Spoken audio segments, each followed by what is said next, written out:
बातम्यांचा गजर पहा फक्त लोकनजर। आमच्या लोकनजर चॅनलला सबस्क्राइब करायला विसरू नका।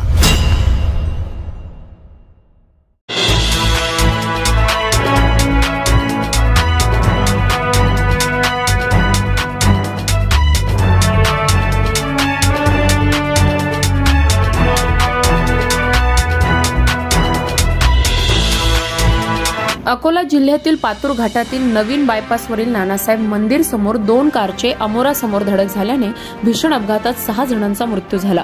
मृतकांमध्ये 2 चिमुकल्यांचा समावेश असल्याची माहिती सुद्धा प्राप्त झाली आहे।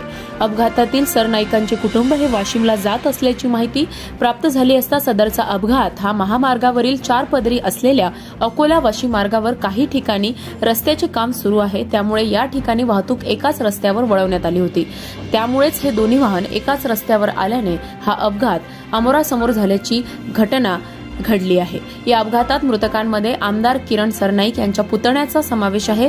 या अपघातात 6 जणांचा मृत्यू झाला असून यामध्ये 3 जण गंभीर जखमी आहेत। मृतकांमध्ये रघुवीर अरुण सरनाईक वय 28 वर्ष, अस्मिता अजिंक्य आमले वय 9 महिने, शिवानी अजिंक्य आमले वय 30 वर्ष, सिद्धार्थ यशवंत इंगळे वय 35 वर्ष राहणार पास्टूल, शंकर ठाकरे राहणार पास्टूल व सुमेध इंगळे यांचा समावेश आहे।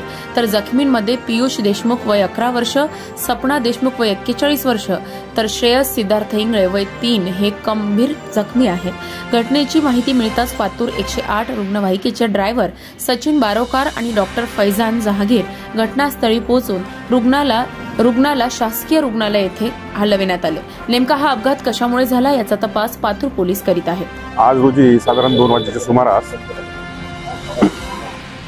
रेणुका टेकडीजवळ नानासाहेब नगरच्या बाजूला वाशिमचा जो नवीन बायपास सुरू करण्यात आलेला आहे त्या बायपासवरती आज 2 कार ह्या भरधाव वेगाने अमोरासमोर एकमेकाला भिडल्या आणि त्यामध्ये दोन्ही कारमधील 3 आणि 3 असे एकूण 6 इसमांचा मृत्यू झालेला आहे।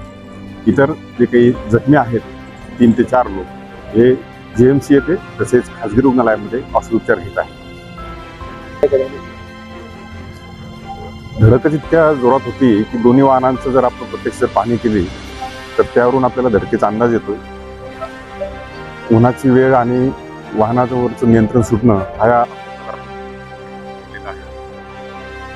चालकाचा कारमध्ये